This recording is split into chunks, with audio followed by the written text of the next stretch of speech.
Em nome do Pai, do Filho e do Espírito Santo. Amém. Ave Maria, cheia de graça, o Senhor é convosco. Bendita sois vós entre as mulheres, e bendito é o fruto do vosso ventre, Jesus. Santa Maria, Mãe de Deus, rogai por nós, pecadores, agora e na hora de nossa morte. Amém. Minha saudação franciscana de paz e bem. Acolho a você que está chegando nesta aula aberta, onde falaremos um pouco a respeito sobre as indulgências. As indulgências é uma doutrina confirmada pela Igreja desde sempre, não é algo somente medieval, mas até hoje está em vigor na lei da Igreja. E com o Concílio Vaticano II, nós tivemos o Manual das Indulgências. A Penitenciária Apostólica lançou aí essa edição, essa revisão das indulgências e muitas coisas que nós precisamos saber a respeito de como ganhar, de o que é a indulgência. Então, esse vídeo, esta aula se dirige àquelas pessoas que já sabem o que são as indulgências, mas querem reforçar ainda mais a sua noção, e para aquelas pessoas que ainda não sabem o que são as indulgências, o que é essa doutrina e querem aprender do zero, ok? Então, esse vídeo será dedicado para esses dois públicos, tá bom? Então, vamos começar com a Constituição Apostólica sobre a doutrina das indulgências, que foi feita pelo Papa Paulo VI. Por que faço questão de utilizar textos, digamos assim, recentes, contemporâneos, e não medievais e antigos? Porque a doutrina das indulgências hoje ela é muito atacada de diversas partes.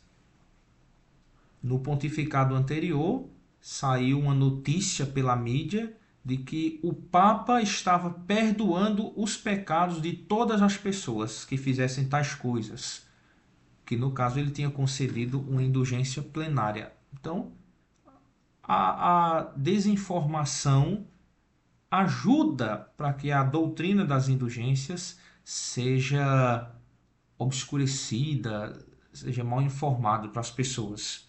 Então, nós vamos ler um pouco da Constituição do Paulo VI sobre as doutrinas das indulgências, né? Para que vocês possam perceber que é algo recente na Igreja, não é algo que ficou no passado, é algo que foi confirmado na nossa vida contemporânea. Hoje nós podemos ganhar indulgências. Hoje nós também podemos fazer certas práticas que, quando eu ler aqui no texto, você pode dizer assim: Frei, mas isso está até parecendo um texto de antes do concílio. Mas não é. É um texto recente, tá bom? Então, o Paulo VI, o Papa, ele confirma muitas coisas dos outros concílios e dos padres, dos santos padres da igreja, dos santos, ok? Então, veja só, tá? Eu não vou ler tudo, vou ler um pouco e comentar com vocês para que vocês entendam, antes de nós chegarmos na prática, o que é que eu estou falando, o que são as indulgências, tá? A doutrina e o uso das indulgências, vigentes na Igreja Católica há vários séculos, encontram sólido apoio na revelação divina, ou seja, naquilo que Jesus veio fazer na terra, aquilo que ele revelou, a qual, vindo dos apóstolos, se desenvolve na Igreja sob a assistência do Espírito Santo, enquanto a Igreja, no decorrer dos séculos, tende continuamente para a plenitude da verdade divina, até que se cumpram nela as palavras de Deus. Então aqui ele não disse nada de novo.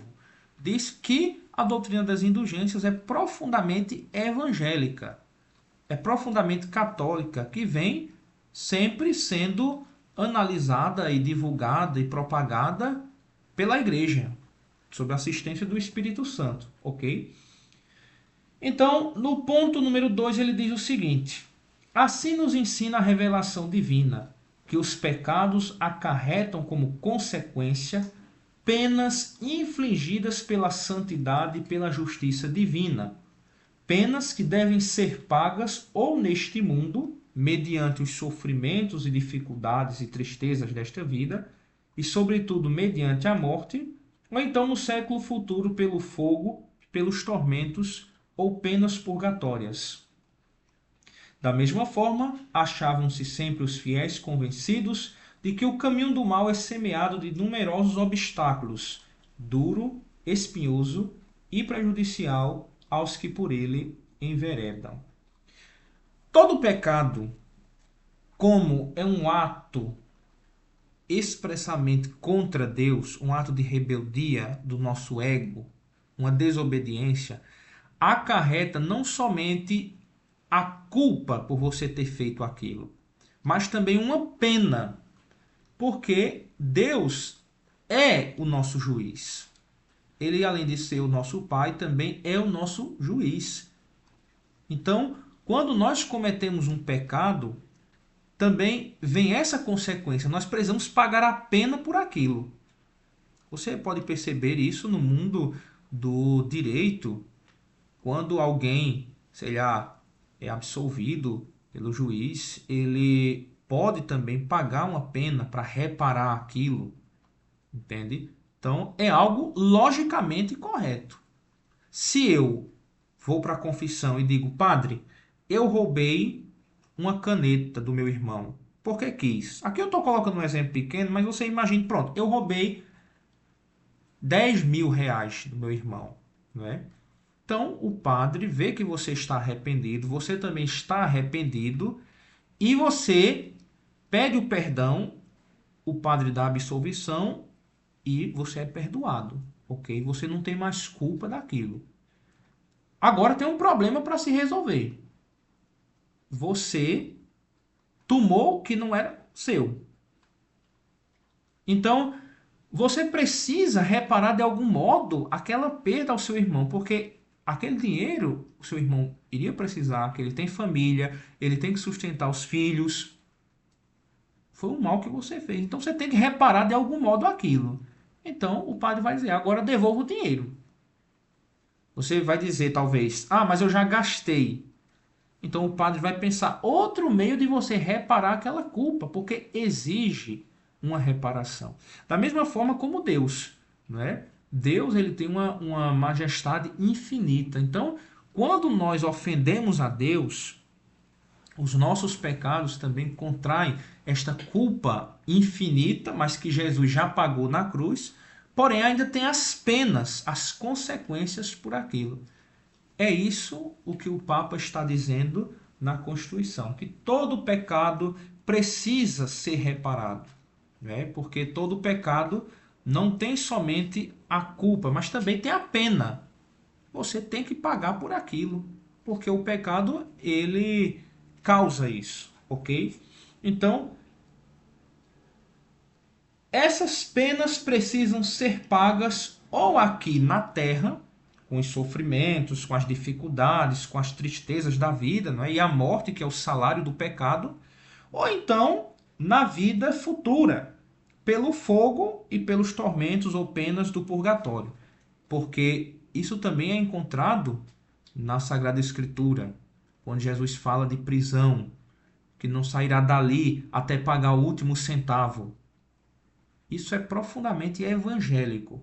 Jesus sempre deixou claro para nós que alguns pecados podem ser perdoados no século futuro, com exceção daquele do Espírito Santo. Ele fala isso claramente.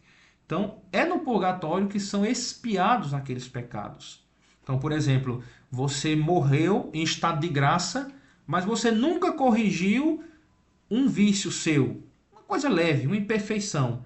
Então, o céu, como é um lugar puro, algo santo, Deus, você com suas imperfeições não pode entrar ali.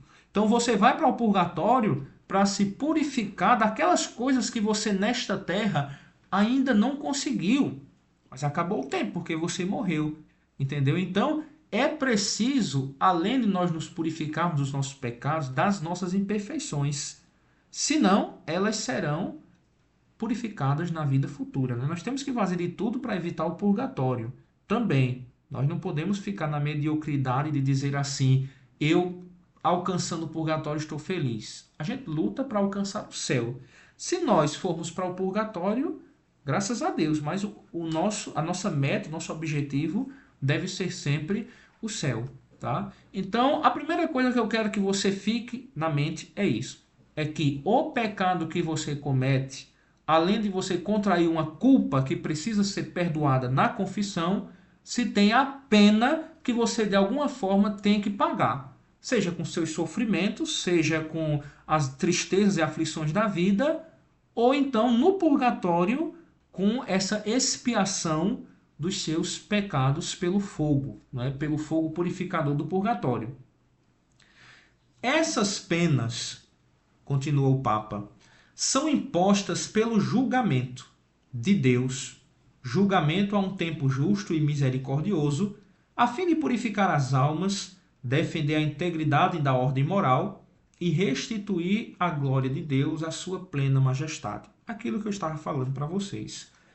Todo pecado, efetivamente, acarreta uma perturbação da ordem universal por Deus estabelecida com indizível sabedoria e caridade infinita, e uma destruição de bens imensos, quer se considere o pecador como tal, quer a comunidade humana.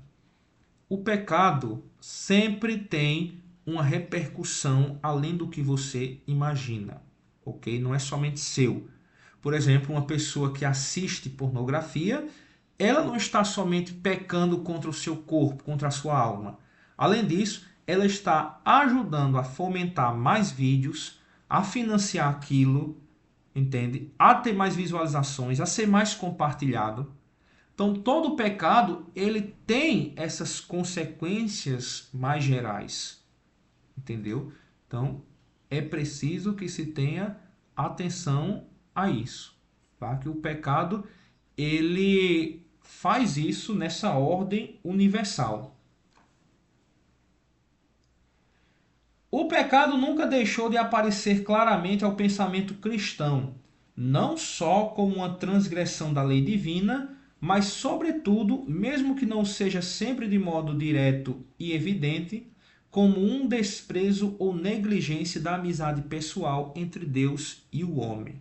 Isso é ele falando que você, com seus pecados, está cortando essa amizade com Deus. A alma do pecador, a alma que está em pecado mortal, ela está na morte espiritual, porque a graça é a vida da alma.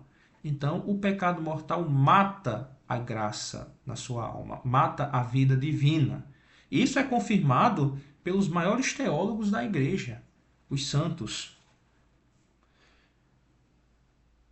Portanto, é necessário, para o que se chama plena remissão e reparação dos pecados, não só que, graças a uma sincera conversão, se restabeleça a amizade com Deus e se expie a ofensa feita à sua sabedoria e bondade, mas também que todos os bens, ou pessoais ou comuns à sociedade ou relativos à própria ordem universal, diminuídos ou destruídos pelo pecado, sejam plenamente restaurados. Então, é preciso que você, além de se converter, faça isso, essa restauração daquilo que você destruiu com o seu pecado, entendeu? Os vários contextos, por exemplo, pessoas que vivem no mundo em farras, em festas, elas, de certa forma, ali escandalizam também as outras pessoas de bem.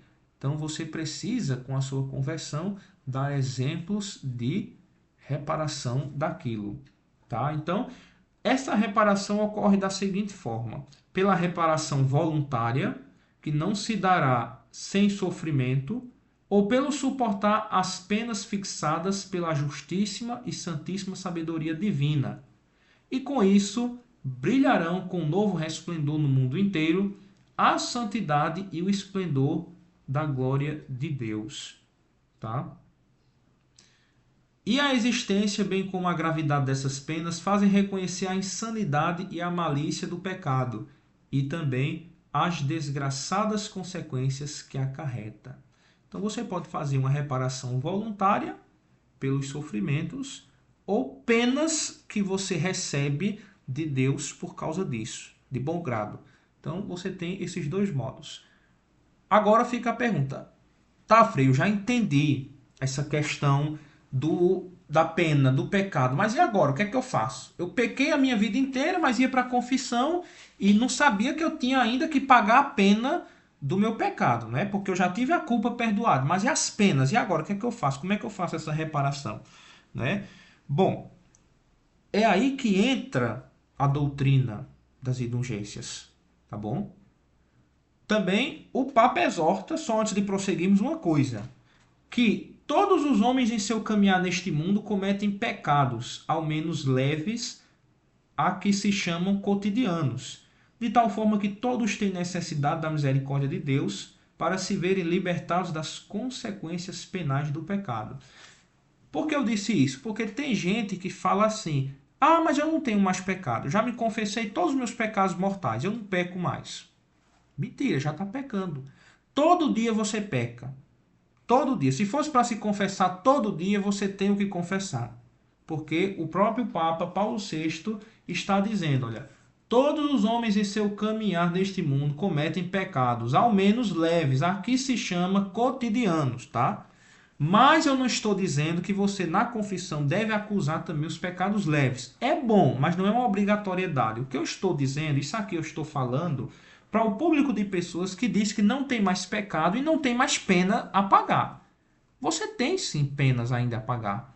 Não é por isso que se tem a doutrina das indulgências. Então, com essa história toda, eu quis dizer o seguinte: você que tem consciência dos seus pecados e se confessa e agora está preocupado como é que vai pagar essa pena, você tem uma chance, tá? E você que diz que não tem pecado e que não tem pena nenhuma a pagar, está errado. Você ainda tem pecado e tem penas para pagar, ok? Esses dois tipos de pessoas. É aí que entra a doutrina das indulgências, tá bom? A doutrina das indulgências entra para que essas penas possam ser supridas, tá? Olha só a definição do que é uma indulgência.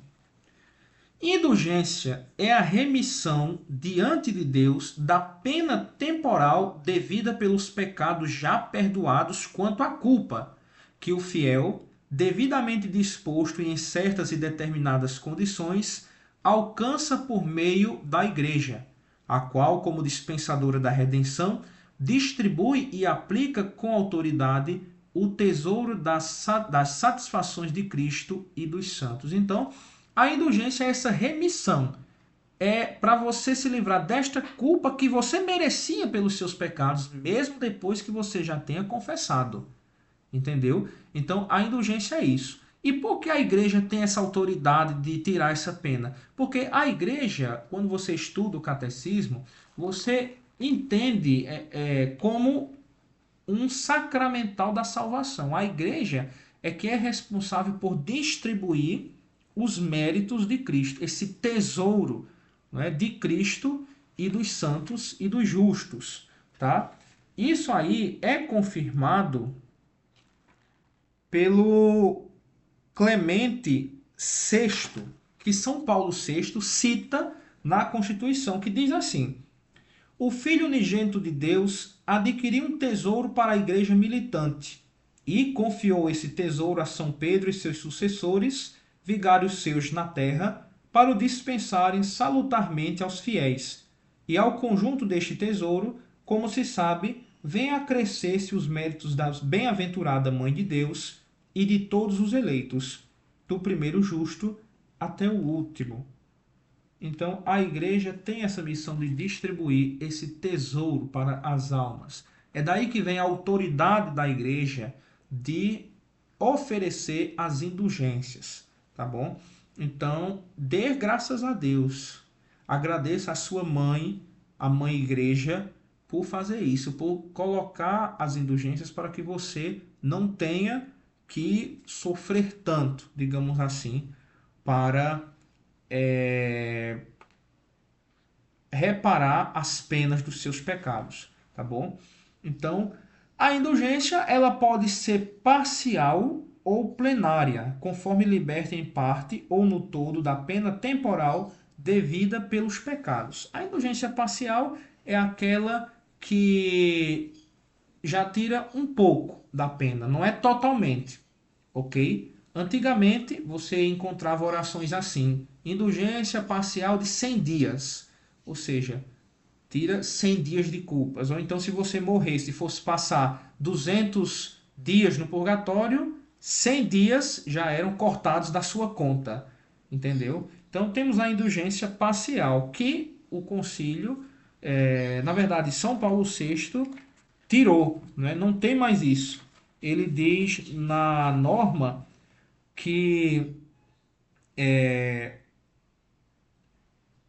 indicar-se-á indulgência parcial apenas por estas palavras: indulgência parcial sem determinação alguma de dias e anos. Então, não tem mais isso de dizer assim, tem dias e anos para indulgência parcial, ok? Indulgência plenária é aquela que tira realmente toda a pena dos seus pecados, perdoa completamente, ok? Uma pessoa que morre e ganha essa indulgência plenária, nós acreditamos com certeza que ela irá diretamente para o céu sem passar no purgatório, tá?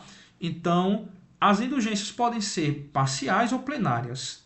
E ninguém pode lucrar indulgências a favor de outras pessoas vivas, somente de falecidos, somente para as almas do purgatório.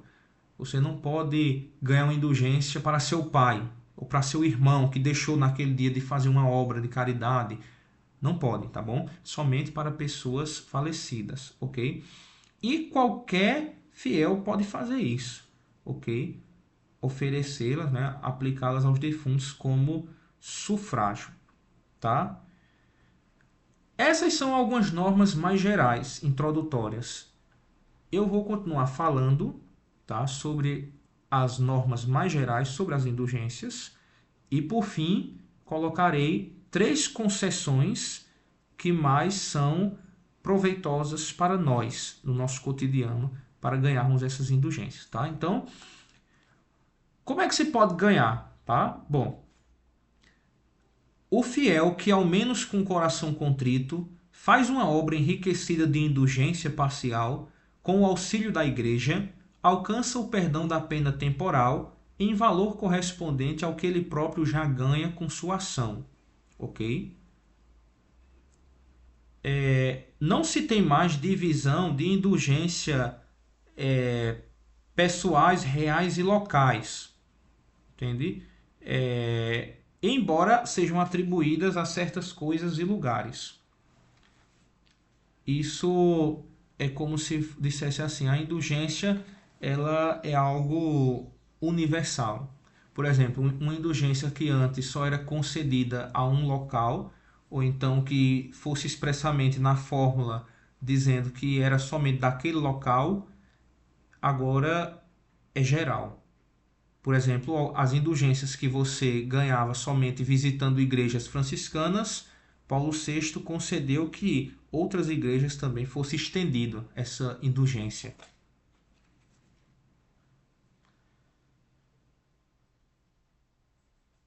Bom, o restante das normas mais gerais é falando que nenhum bispo ou padre pode conceder uma indulgência assim, que não tenha se submetido à autoridade de quem realmente pode conceder as indulgências, tá? Então, para você ganhar uma indulgência, tá? Você tem que realizar uma obra indulgenciada, tá bom? Então,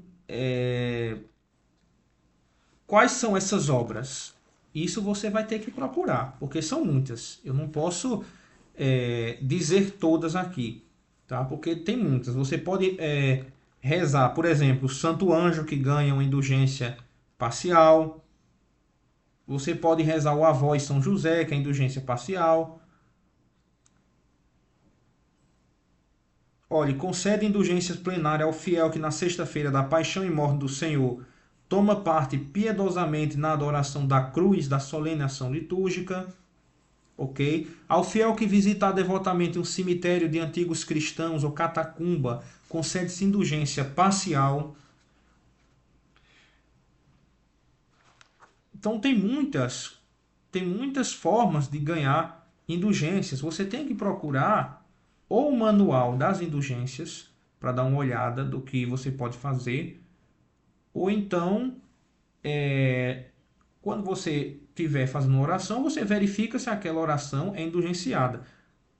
Indulgência não é somente para oração, tem também para obras de caridade que você pode realizar, né? Por exemplo, olha, concede-se indulgência parcial ao fiel que se entrega à oração mental com piedade.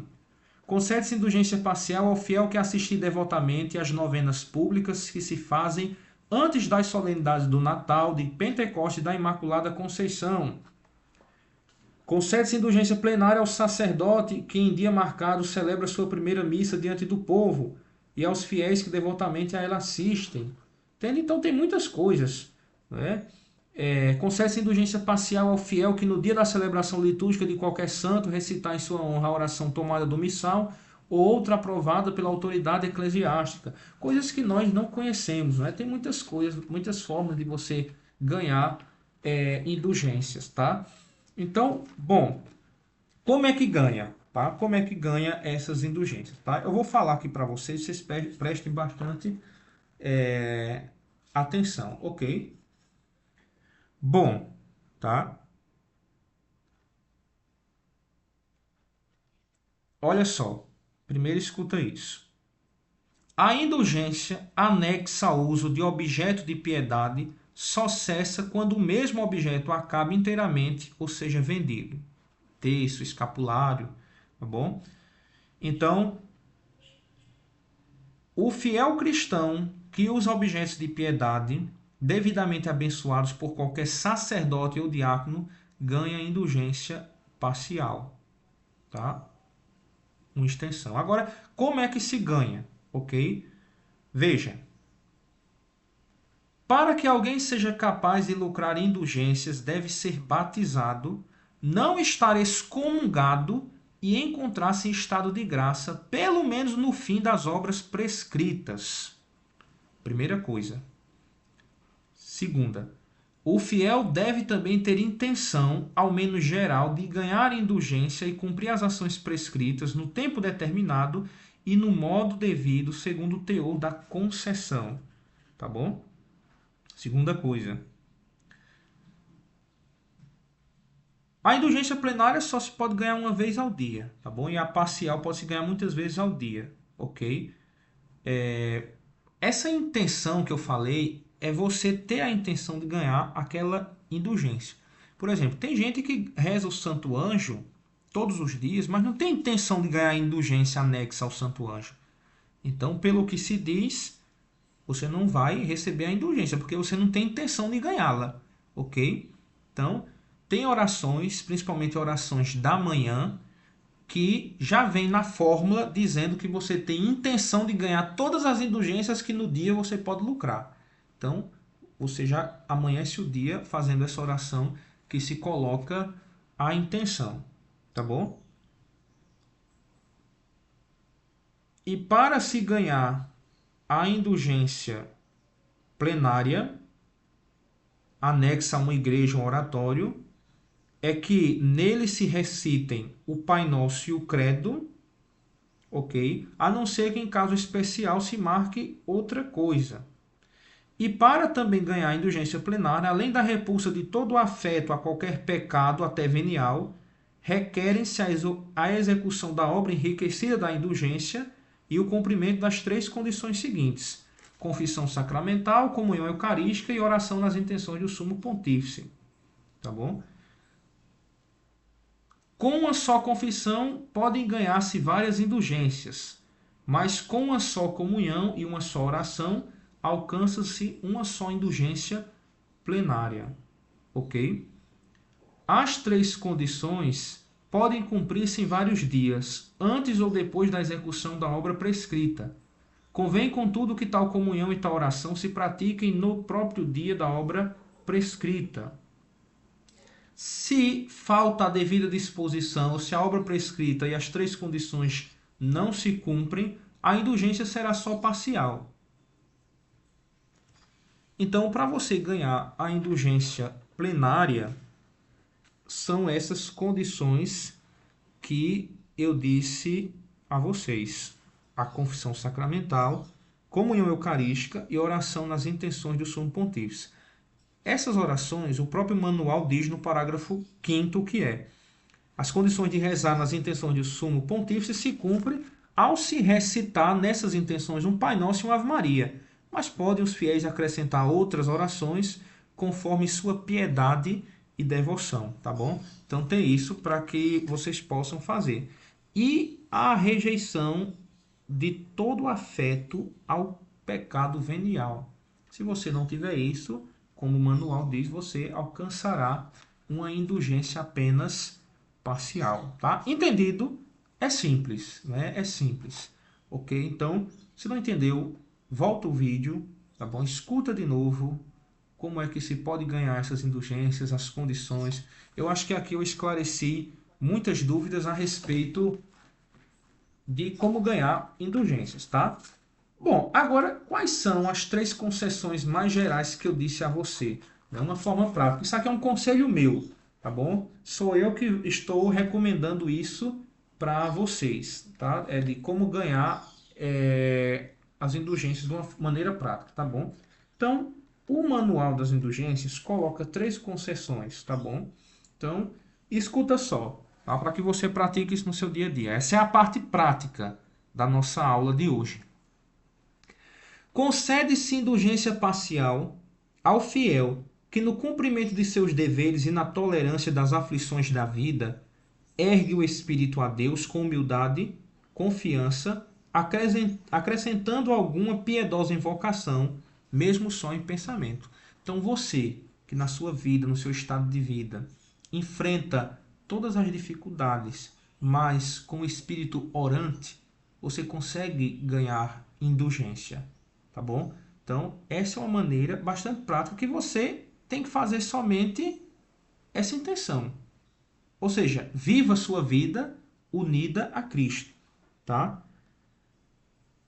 Essa primeira concessão é baseada em vários versículos bíblicos, mas principalmente quando Cristo diz que é preciso orar sempre e não desistir, né?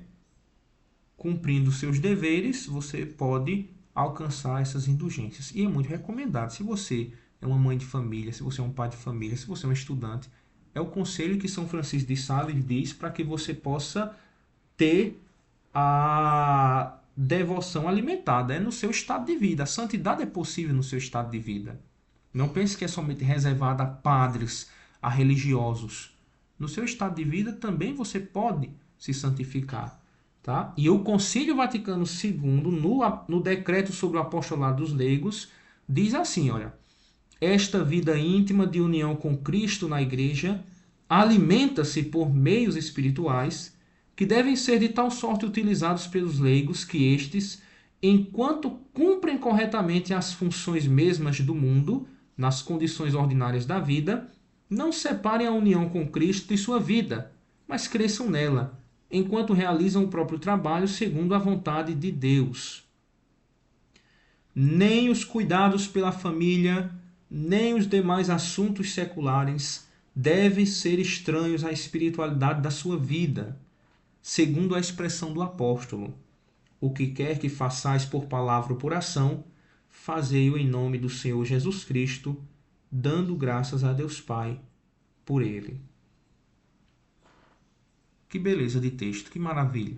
Então, a partir daí você consegue compreender que a vida espiritual ela é interligada à vida de oração. E a Constituição do Concílio Vaticano II sobre a pastoral da Igreja no mundo diz o seguinte: este divórcio entre a fé professada e a vida cotidiana de muitos deve ser enumerado entre os erros mais graves do nosso tempo. Então, não existe um divórcio entre vida do mundo, ou seja, nosso cotidiano, nossas correrias, nossos trabalhos, e a vida de oração. Você deve ser como São Francisco, uma pessoa que não rezava, mas uma pessoa que já era a oração. Tudo o que você faz, tudo o que você sofrer, fazer nesta união com Cristo. Entende? Então, é isso que o concílio exorta, ok? Essa é a primeira concessão, tá bom? A primeira concessão. A segunda, concede-se indulgência parcial ao fiel que, levado pelo espírito de fé, com o coração misericordioso, dispõe de si próprio e de seus bens no serviço dos irmãos que sofrem falta do necessário.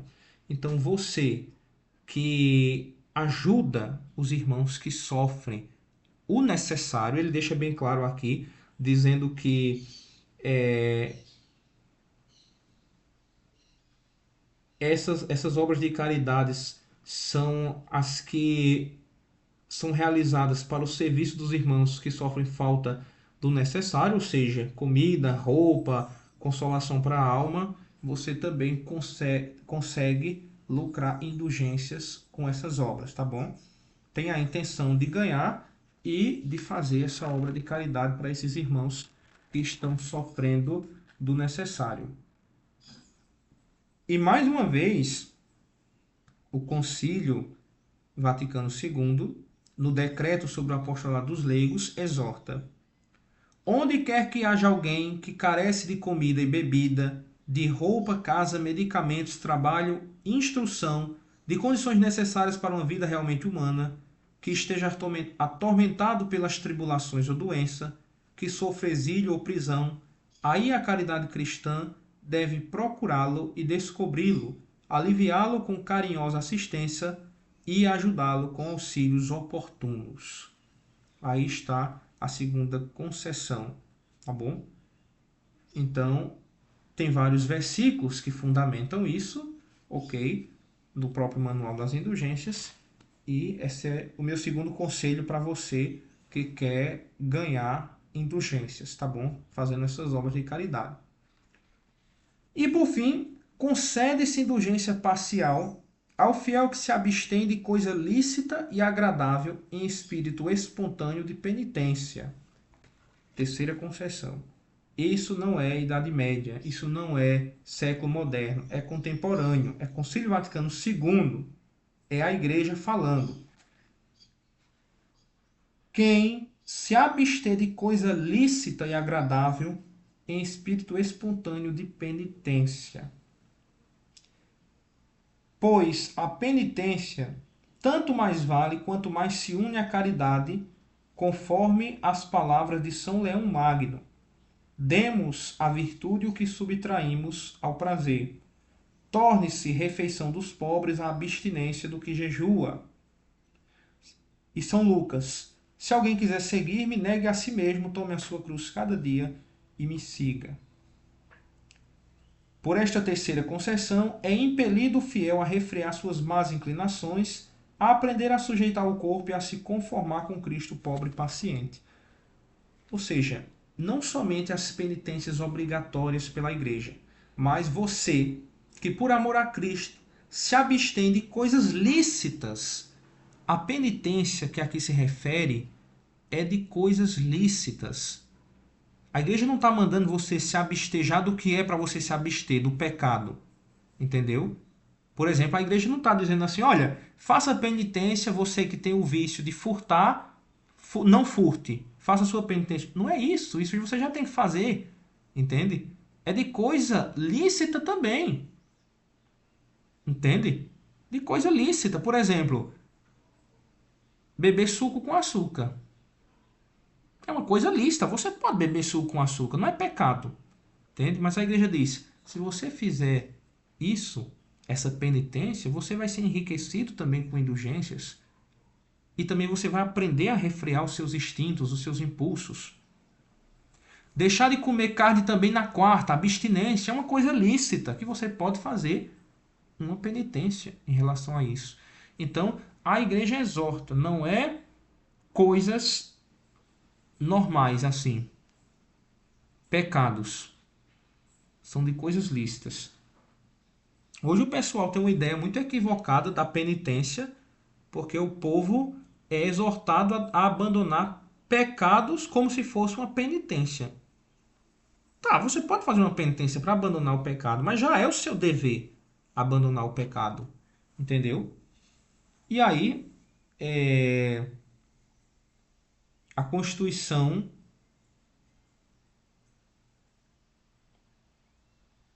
do Apostolado dos Leigos e do Apostolado da Penitência também. Não,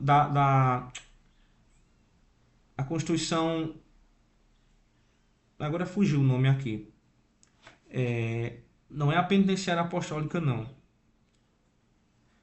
É onde diz o seguinte, olha, a Igreja convida a todos os fiéis a corresponderem ao preceito divino da penitência, que além das renúncias impostas pelo peso da vida cotidiana, pede alguns atos de mortificação também do corpo. A Igreja quer indicar, na tríade tradicional, oração, jejum, caridade, os modos fundamentais para obedecer ao preceito divino da penitência.